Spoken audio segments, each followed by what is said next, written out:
What's good, y'all? My name's Nick. Worked in the sneaker industry for almost 20 years for companies like StockX, Complex, Eastbay, Foot Locker, Finish Line. You name it, I've probably done some work with them either as a consultant or in a full-time role. But now I'm doing this here YouTube channel. So I have a Discord with the sneaker history community, and the folks in there supplied some questions for me to do my first Q&A on this YouTube channel. So hit subscribe, lock in, and let's talk about sneakers. Okay, Hassan asked, what can core skate shoe companies do to stay competitive? Almost all of them have gone out of business or have been sold now.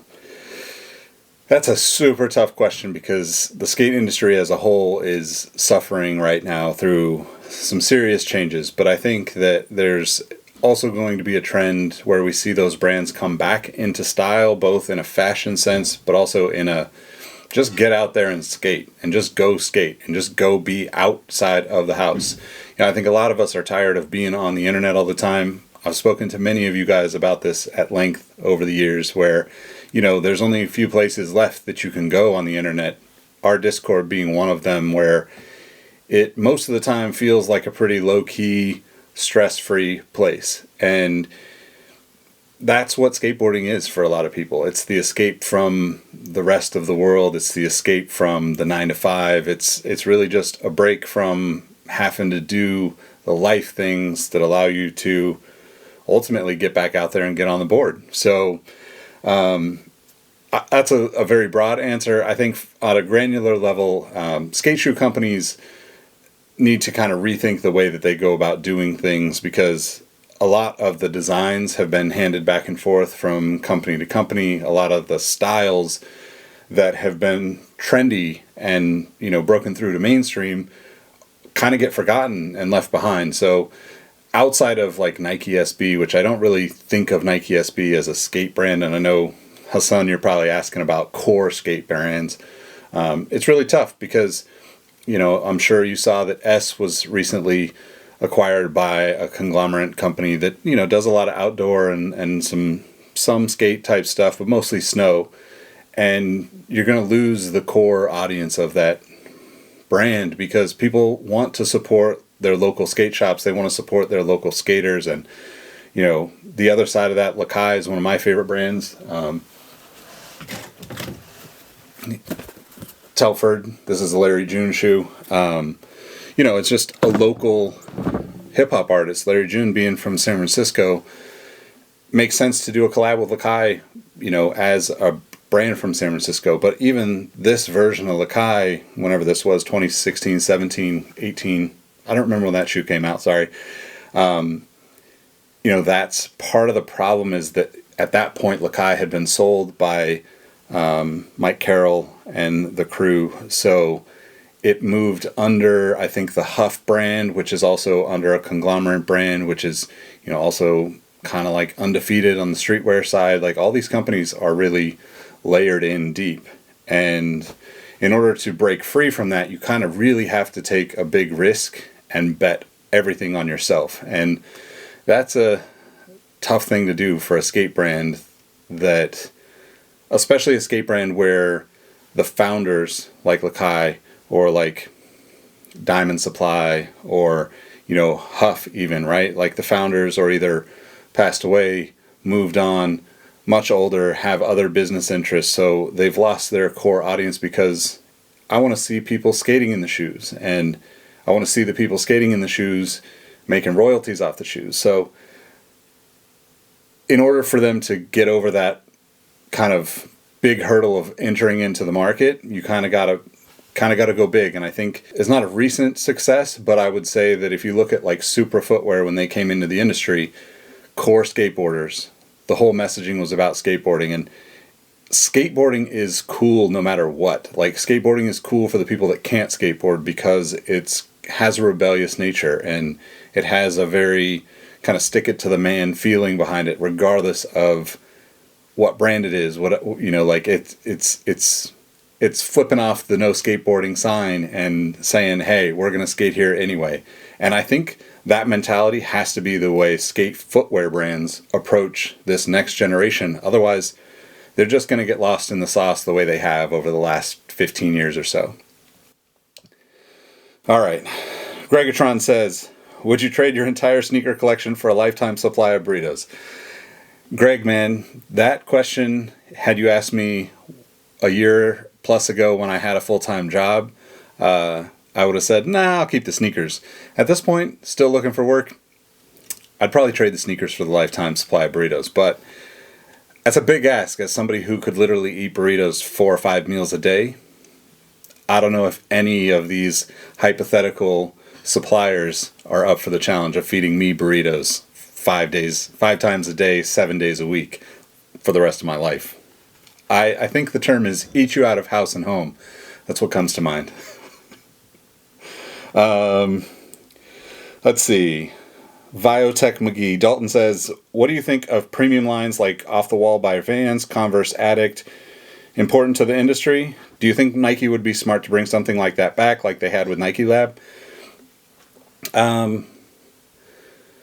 Yes and no. Right now, being that the economy is pretty rough on a lot of people, the job market's really tough on a lot of people, and there's a lot of change happening, I think that the overall answer to that question is yes. It's always a good idea to have like a more premium offering of some sort where you can potentially stretch outside of your core audience and bring new people in. The reason why is because if you're going to, Off the Wall, for instance, is a great example. If you're going to get people to buy Vans on a regular basis, then creating an Off the Wall line where you collaborate with artists, entertainers, musicians, reaching those audiences through a more premium look and feel will inevitably make them fans of the footwear brand, and then that can be an effect that brings them into becoming more, let's say, like us, where we're dedicated to paying attention to these releases. We're looking for the new stuff. We're always wanting to wear the brand. We're wanting to support our favorite brand. So that part of it, to me, I think makes a lot of sense. Same with Converse Addict. Converse is really interesting because they struggle to break free from the Chuck Taylors, and even when they do like the premium Chuck Taylors, it's usually not as successful as another brand doing a premium offering. But they also can have these massive groundswell type trends where, I think over the last, it might be a little bit dated now, maybe like 3 years ago, all the girls were wearing those really chunky, kind of almost like outdoor soled Chuck Taylors that were like raised up and lifted, and then there was like the girls that were wearing the 3-inch heeled Chuck Taylors. I think those types of things are what appeal to those Converse Addict level collabs, and you could imagine how the tipping point to go from high fashion to, let's say, regular fashion with a Converse Addict or Off the Wall or any of the Nike Lab type stuff, that happens when a brand lives slightly in that higher level space. Higher level, very opinion, not my opinion, but like in a very higher level fashion sense. And especially when times are tough, those things tend to go away. They take a little bit more marketing money to keep them going. But what happens is a lot of people really like downsize on the number of products they're buying, but buy at a little bit higher of a rate, hoping that that product is a better quality and will last them longer. So I think right now is a great time for Nike Lab, for Converse Addict, for Off the Wall, for any brand to have that like slightly elevated offering. It will definitely be tough for them to do that, and because all of it's driven by investors and Wall Street numbers, oftentimes this is the kind of stuff that gets tossed out when times are tough and numbers are being crunched. I don't know. So hopefully that's a good answer. If not, let me know. I'll drop this in the weekly events to get some more conversation going for the next one of these. Explosion. Sean says, it seems like a lot of Nike's stable of collaborators has gotten stale. What can they learn from the success of the Cole Sunders? Who would you like to see collabs from? That's an interesting question, because my first reaction is I would like to see people collaborate with other brands. A lot of times when Nike collaborates with a brand, let's say, the brand can't live up to the standard that they've set with Nike.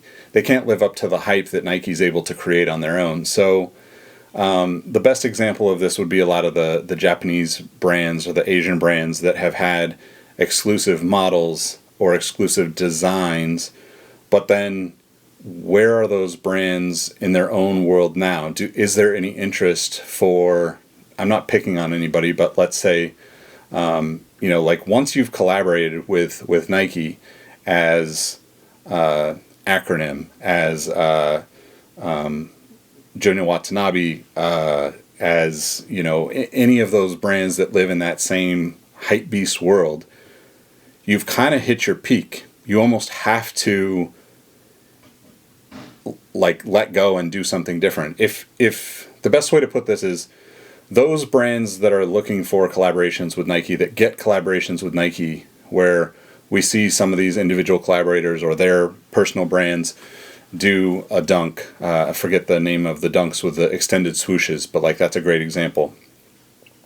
Those shoes are incredible, right? They got Nike to really get outside the comfort zone, press further ahead than they ever would have on their own.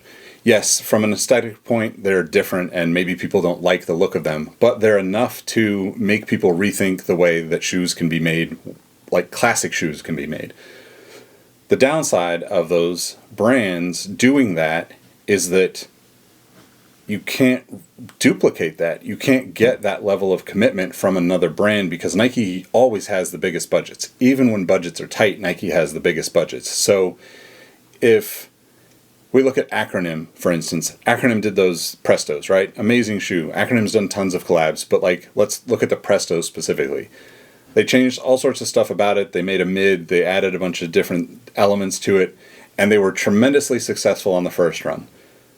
The second run, they were still successful, but they ended up, hitting outlets in some places. People got them for good deals, but that made it more accessible, which meant Nike could make a mid acronym or mid non-acronym Presto, which I actually grabbed a pair. They're in storage, but I actually grabbed a pair of the general release mid Prestos because they were just good. Presto's comfortable. The shoe was cool. It had a little bit of a, not quite outdoor material to it, but that is one of the things that I think almost ruins brands, because if Acronym goes to, let's say, Puma, or right now Asics is hot. Asics and New Balance are at the top of their game. Hoka and On.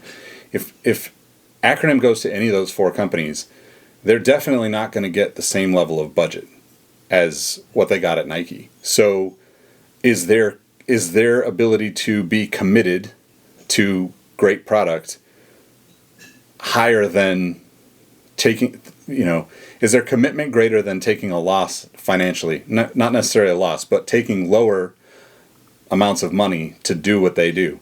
That's always a tough position to be put in for any brand or for any creative, or, Sean, I know you know that, but it's very difficult to take on something that you're not being paid what you deserve or what you've earned in the past, what you feel you earned.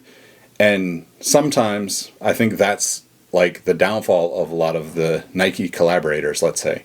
The other part of it is, if you're a business person that starts a brand and you want to grow the brand and be successful, you have two choices. This kind of goes back to the skate shoe conversation at the beginning of this. You have two choices. You grow the brand and you ride it out until you eventually are too tired or too old or too whatever to continue it on, and it just kind of fades away. Whether it fades away into some other brand and ends up a part of Ross and Marshalls and Nordstrom Rack shelves, or just dies a quick sudden death and it disappears. The other option is you sell that brand to a bigger company. A lot of people don't realize, the company that I used to work for, Stadium Goods, was owned by a company called Farfetch, which is originally based in Portugal, but a global brand. Massive site. Most of you have probably seen it.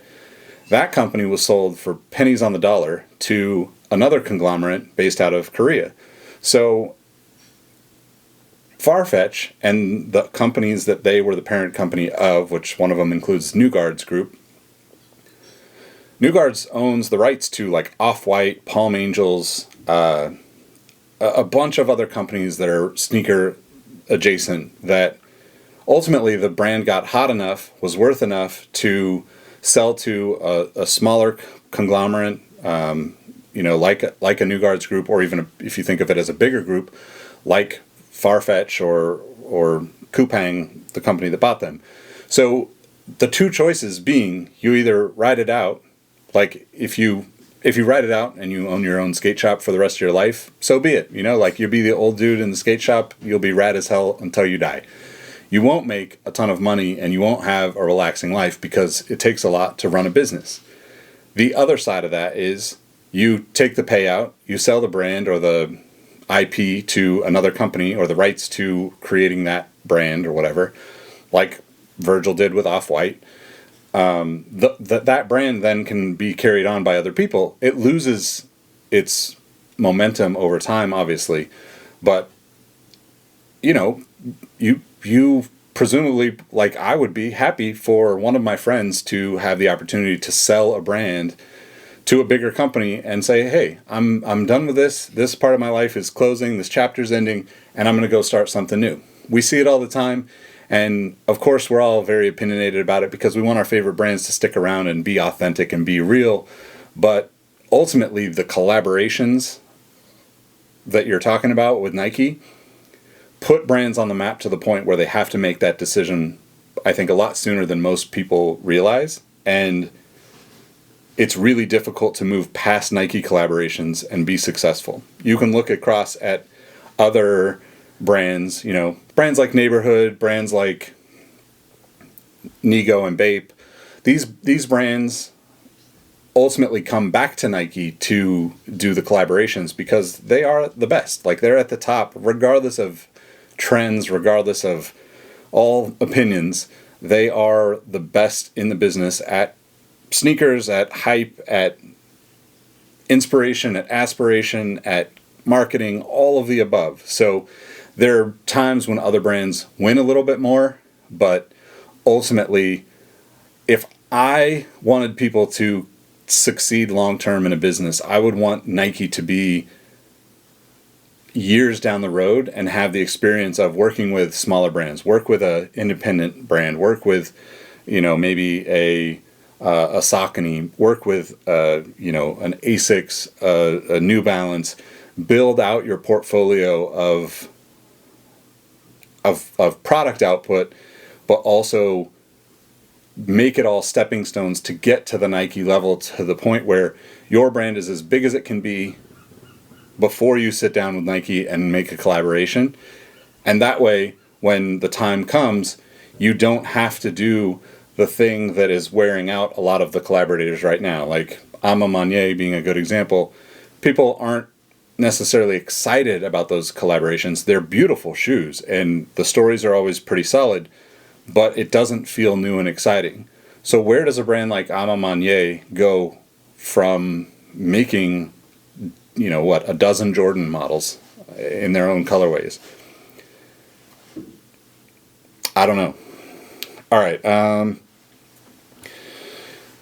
Iron Trev said Rick Owens, go back to a cold wall again, Baudet, and back to Errolson and Acronym. Yeah, I do think that, I think those brands are, a cold wall doesn't sell well on their collabs with Nike compared to Errolson and Acronym. But I do think that they are like the top tiered creative partners for Nike at this point. But again, like those are brands that design beyond the mainstream, right? Like if you buy, I have a cold wall, I forget, the SFB boots. That shoe is phenomenal, and you guys know I don't wear boots ever, but like I had to have that shoe because it just was so cool to see their take on it. But it's also not even close to what Nike would deliver as a boot, right? So I think those brands are interesting, and obviously Rick Owens is he's always successful almost everywhere. But yeah, I don't know. That's a good conversation for a community call. Mario Restores says, will there ever be another American-made sneaker magazine like Soul Collector? When is the next Sneaker Combos? It is needed. Since this is a pretty new channel, if you want to know what Sneaker Convos is, I put on a 3-day event, let's say, festival kind of thing, but all online during the pandemic back in 2021, where I just got people to come on and talk on panels about all the different things that I enjoy that were connected to sneakers. We had a women's panel, we had a fitted hats panel that I'm obviously a fan of. We had a bunch of YouTubers talking about their creativity. We had people on the resale side, we had people not on the resale side. I thought it was really cool. And we also had as many of the sneaker podcasters on as we possibly could. And, it was super successful for me. Like, I didn't get paid. There was no money involved. And people did, donate some for that. But, I didn't have any sponsors. I originally wanted to call it South by Sneakers, but then South by Southwest sent me a cease and desist. So that obviously made that part of it hard to market. And I had to change that all within, 3 days of the event. So I would love to do another one. I would love to do in-person events like that, and hopefully the trivia night that Mike did in Houston this week, or this earlier this month, and some of those similar trivia night type events that we've got planned will hopefully lead us to that.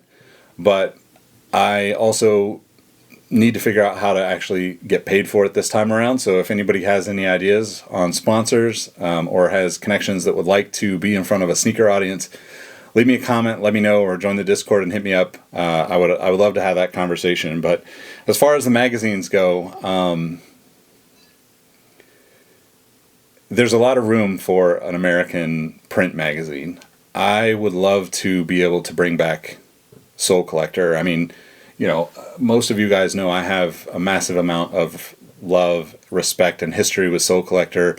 I've got most of the collaborative shoes that they did over the years. That was some of the funnest times in my career, was working for Soul Collector and, just connecting with people that just nerded out about sneakers. So I've kind of tried to build a small version of that with the sneaker history community.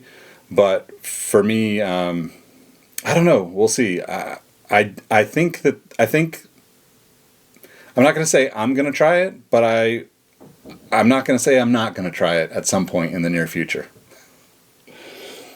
Drucifer K. Drew says, what is the thing you're most proud of that you helped to create or build and got to put out into the sneaker world?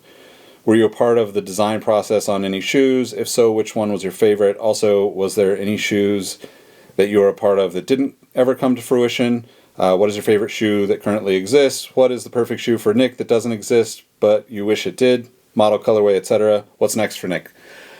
That's a lot of questions. So, what's the thing I'm most proud of? This is a little tough, but my mom passing away recently has reminded me how much the sneaker community cares about me. You guys in the Discord, so many people out there. I recently made a post on Instagram about it, and the outpouring of love and the amount of people that just went out of their way to support when she first got cancer. She didn't have insurance, and we just needed to figure out how to pay for the chemo, and that overall, the fact that I know that when shit hits the fan, there's literally countless people that will lend me a shoulder to cry on, or reach out with, some love and encouragement. And yeah, I mean, that by far is the thing that I'm most proud of.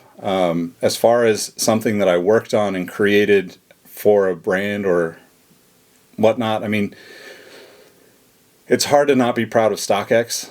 I worked my butt off for that company. When it started, I was employee number 9 and did everything, every word you saw on the site. A lot of the creative direction, I worked with Chris Kaufman, who was a co-founder there. I feel like I made a huge impact on the sneaker business of StockX. But just on a very personal note, man, building the East Bay blog, the first time that a retailer had an actual blog where there was like, I think great content. You know, we were doing sneaker reviews, performance reviews. We were doing, you know, coverage of all sorts of sports because East Bay had such a deep catalog across all sports. I look back really fondly on that time.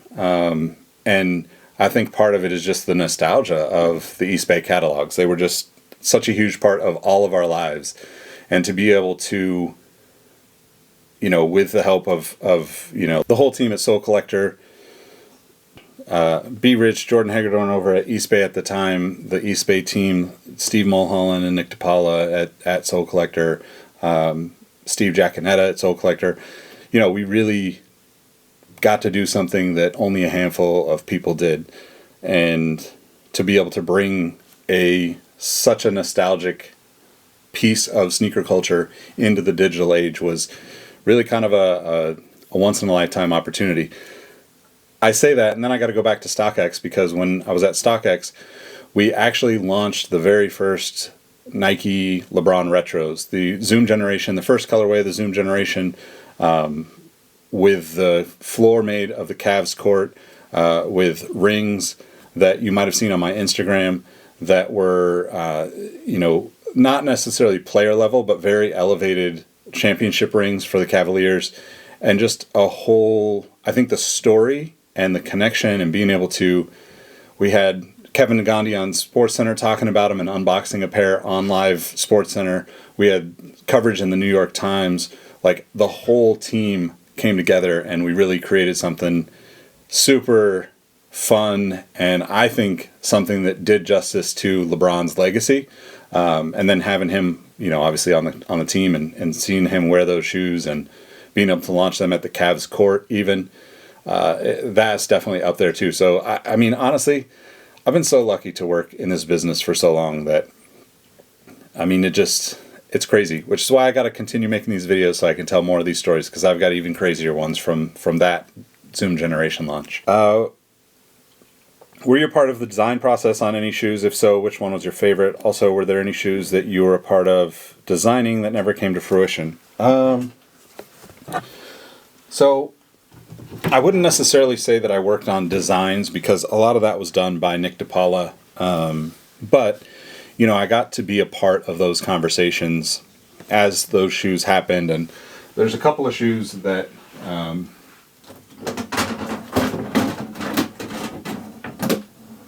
I'm most proud of. Design process, I was a part of the conversations. I never got to do a lot of the design work. That was kind of Nick DePaula's thing.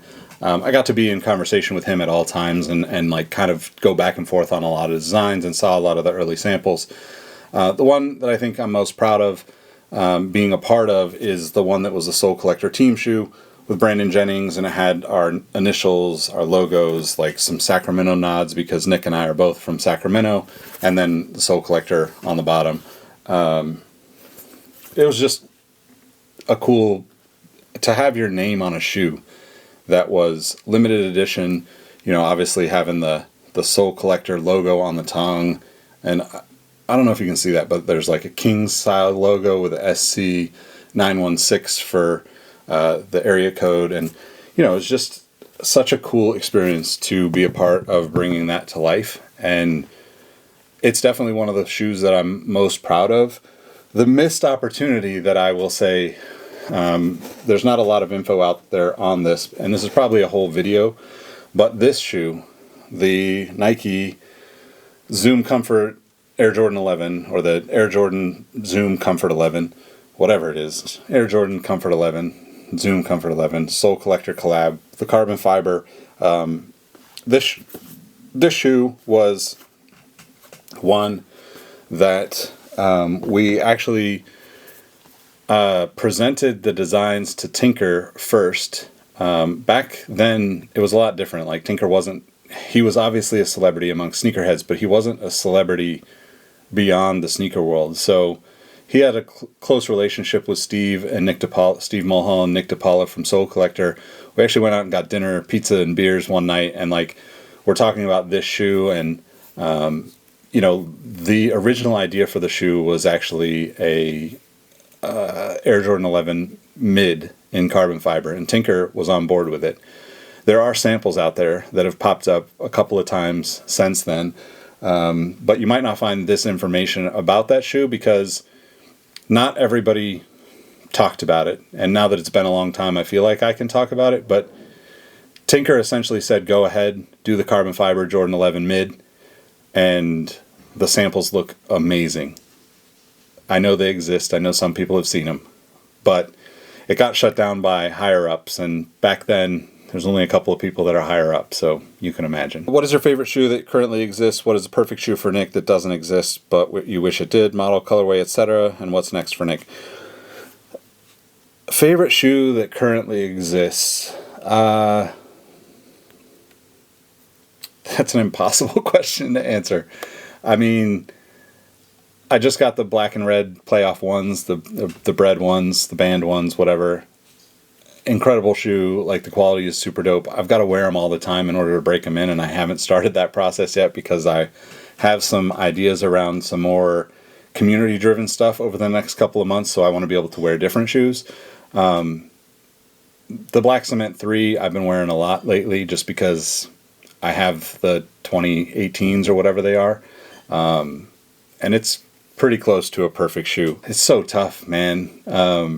The Puma R698 always comes in that like hot lava colorway or infrared colorway or whatever it was. Infrared 90s are always up there for me. The shoe that I wear the most right now, I've kind of been back in an old school phase, so I've been wearing Reebok Classics an awful lot lately. I put some Move insoles in them, and they're just good beater shoes and comfy with the insoles. The perfect shoe that doesn't exist, I'm going to have to work on that and come back to you with an answer because I'd have to think about that a lot. What's next for me? Honestly, I don't know, man. I'm just trying to keep this Discord going. I'm trying to get this channel going and hopefully find a way to earn a living doing stuff in the sneaker business because I haven't worked for about a year now, and I'd still love to be a part of this business, this industry, and meet so many of the people like yourself where I just feel like if we ran into each other on the street, we'd be chopping it up and having dinner. So, last question for this time around. What happened to Soul Bar, and was it just too early? So I did not get to work the Soul Bar. I started at Soul Collector after Soul Bar happened, but Soul Bar happened in Los Angeles and was basically a sneaker-themed bar, restaurant type thing. It was just too early. Yeah, you're spot on. Like, it was way too early. There wasn't enough people that were into shoes to support it. You know, like, people weren't... There were plenty of sneakerheads in LA, but it was taken a lot to get them, and they would have had to be there regularly to support that. I don't think it was planned to be a long-term thing, but I think there was hope for it to be a long-term thing. But right now, I do think something like that, you know, could be very successful. Anything that's themed like that gives people a reason to get out, to go experience it, to be at a retail establishment. You could support it with merch. You could have themed meals, beers, drinks, whatever, boba, coffee, all that stuff. So I would love to be a part of something like that. I don't know if I'll ever have the courage to do it on my own, but hey, you never know. If this channel takes off, I will definitely do something like that. We'll incorporate it with sneaker combos. Thank you all for the questions. I'm looking forward to doing this. This was actually really fun for me. I appreciate you all for being a part of the Discord and for watching these videos and for supporting me. If you could, smash the like button, subscribe, all those YouTuber things that I'm not comfortable with yet. And I'll catch you in the next video, and I'll see you in the Discord.